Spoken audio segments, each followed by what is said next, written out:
আসসালামু আলাইকুম। আমি আমাদের মিঠাপুর বিধানসভার অন্তর্গত যত আমাদের বাসিন্দা আছে, যত ভোটার আছে, সবাইয়ের কাছে আমার একটা নিবেদন যে আমি এবারে আমাদের নেত্রী মমতা ব্যানার্জি এবং আমাদের এমপি অভিষেক ব্যানার্জি আমার কাজে সন্তুষ্ট হয়ে আমাকে তৃতীয়বারের জন্য এখান থেকে মনোনয়ন দিয়েছে। আমি দীর্ঘ 10 বছর তৃণমূল কংগ্রেসের কর্মী এবং বিধায়ক। আমি বিধায়ক হিসাবে এখানে বহু কাজ করেছি। আজকের আমার বিরুদ্ধে বলা হচ্ছে যে আমি নাকি বয়স্ক।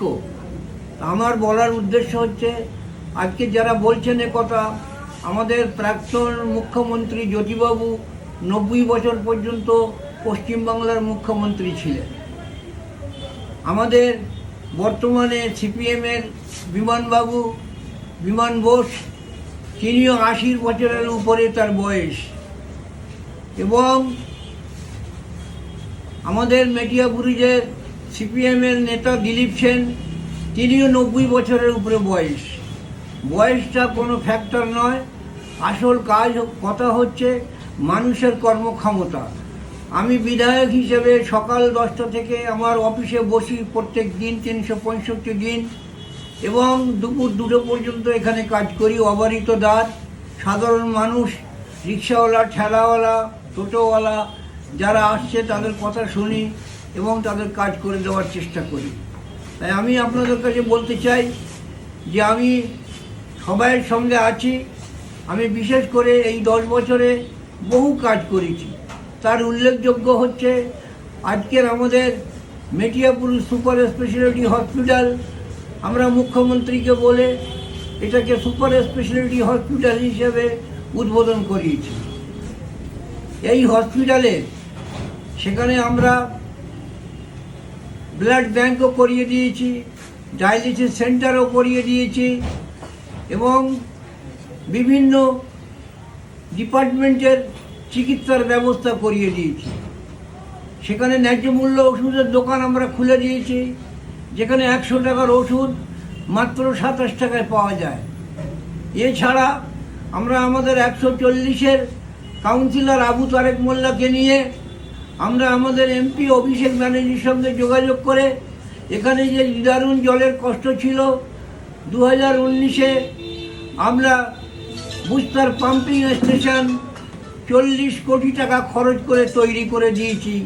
তাতে করে আজকের ওয়ার্ড নম্বর 39, 40, 41-এ আজকের আর কোনো জলের কষ্ট নেই। এছাড়া আমরা যেটা করেছি, আজকে রবীন্দ্রনগরে মিনি ফায়ার ব্রিগেড স্টেশন আমি করে দিয়েছি। এখানে যত্রতত্র আগুন লাগে, দূরে থেকে আলিপনগর থেকে বা বেহালা থেকে ফায়ার ব্রিগেডের গাড়ি আসতে অনেক দেরি হয়ে যায়।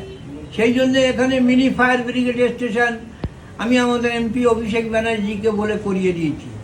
এছাড়া আমাদের জালালি বাবা পীর সাহেবের মাজার আছে, সেখানে একটা পুল আমি করিয়ে দিয়েছি 1.5 কোটি টাকা খরচ করে। এছাড়াও আজকের আমাদের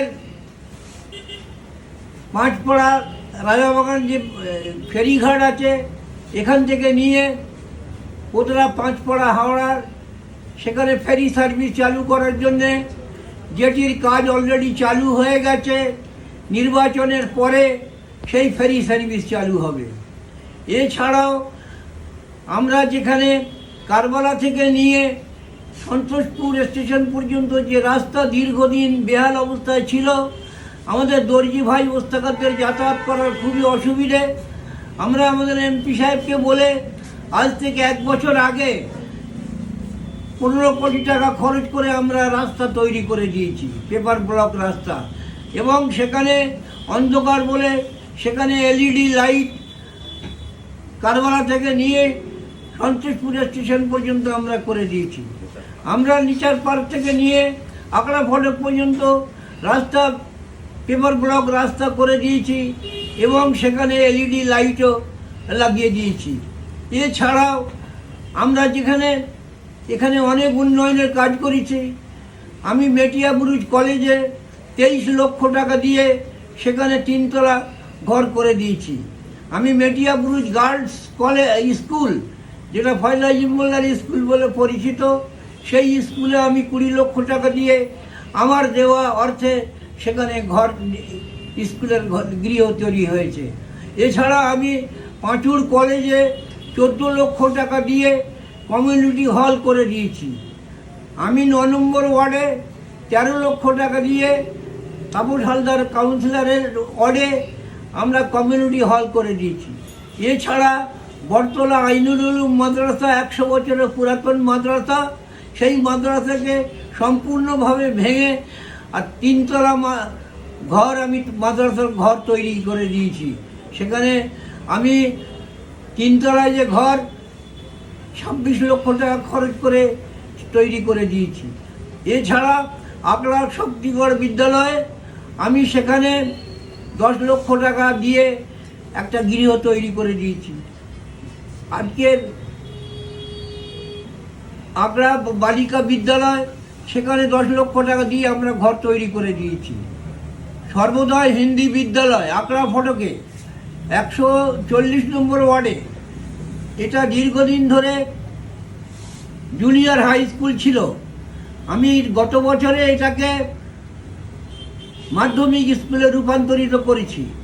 সেখানে 10 লক্ষ টাকা দিয়ে আমি যাতায়াতের রাস্তা তৈরি করে দিয়েছি এবং ছাত্রদের বসার জন্যে আমি সেখানে বেঞ্চেরও ব্যবস্থা করে দিয়েছি। এছাড়াও আমি অনেক উন্নয়নের কাজ করেছি। আমার কাজ বলতে গেলে অনেক সময় লেগে যাবে। আমার চেয়ে বেশি আমাদের মুখ্যমন্ত্রী মমতা ব্যানার্জি, আজকের আপনারা জানেন, তিনি লক্ষ্মী ভাণ্ডার করেছেন, তিনি যুবসাথী করেছেন, তিনি স্বাস্থ্যসাথী করেছেন, কন্যাশ্রী করেছেন, রূপশ্রী করেছেন। তার এই সমস্ত কর্মসূচিতে মানুষ সন্তুষ্ট। এবার আমাদের মেটিয়াবুরুজে আমাদের জব্বার হাট, এবিএম হাট প্রত্যেক শনিবার রবিবার সেখানে যানজট হয়।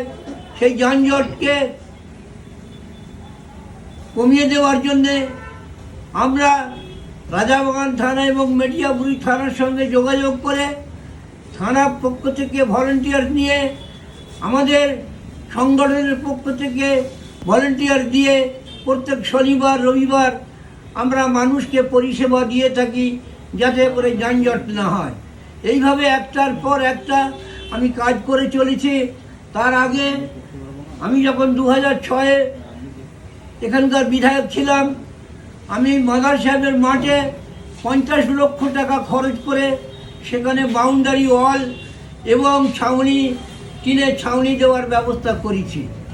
সে ছাড়াও আমি তখন Garden Reach State General Hospital ছিল, মাত্র 2 জন কম্পাউন্ডার বসতেন, কোনো ডাক্তার ছিল না। বামফ্রন্টের সময় আমি বহুবার চেঁচিয়ে আন্দোলন করে আমি ওখানে 68টা বেড চালু করেছি। আমাদের মেটিয়াবুরুজে কোনো কলেজ ছিল না। আমি যখন 2006-এ এমএলএ হয়েছিলাম, আমি সব সময় বিধানসভায় কলেজ কলেজ কলেজ করে চেঁচিয়েছি। 2009-এ আমাদের তদানীন্তন শিক্ষামন্ত্রী সুদর্শন রায়চৌধুরী 2009-এ তিনি মেটিয়াবুরুজে 2টো কলেজ যেদিন অনুমোদন দেন, আমাকে এইভাবে দেখিয়ে ওই শেষের বেঞ্চে যে খালেক মোল্লা কলেজ কলেজ করত, তার দাবি মেনে নিয়ে আমি মেটিয়াবুরুজের 2টি কলেজকে অনুমোদন দিলাম, একটা পাঁচুর কলেজ, একটা মেটিয়াবুরুজ কলেজ। তখন মহেশতলার এমএলএ ছিলেন মুরসালিম মোল্লা, তিনি কিন্তু চুপচাপ বসে থাকতেন, তিনি এই ব্যাপারে কোনো কথা বলেননি। অথচ আমি বিরোধী দলের এমএলএ হয়েও আমি কিন্তু এই 2টি কলেজকে অনুমোদন করিয়েছি। এইভাবে বহু কাজ আমি করেছি এবং আগামী দিনে আমি নির্বাচিত হলে আমি আরও কাজ করব। এখানে অনেক কাজ বাকি আছে। আমাদের কাউন্সিলররা অনেক কাজ করেছে। আপনারা জানেন, পাড়া সমাধানের মাধ্যমে আজকের কোটি কোটি টাকার কাজ হয়েছে।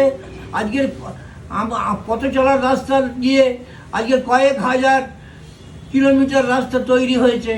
আজকের জলের ব্যবস্থা হয়েছে বাড়ি বাড়ি। এইভাবে আজকের এলইডি লাইটের ব্যবস্থা হয়েছে। আমি বহুত আপনার ল্যাম্প হাইমার্ট লাইট আমি করে দিয়েছি, প্রত্যেকটা ওয়ার্ডে একটা করে হাইমার্ট লাইট করেছি। তাই আমি আমার বক্তব্যকে দীর্ঘায়িত করতে চাই না। যারা আমার বিরুদ্ধে অপপ্রচার করছে, মিথ্যে কথা বলছে, আপনারা কর্ণপাত করবেন না। আপনারা কাজ দেখে আপনারা সিদ্ধান্ত নিন, আমাকে সমর্থন করুন। এই কথা বলে আমি আমার বক্তব্য শেষ করছি। আসসালামু আলাইকুম।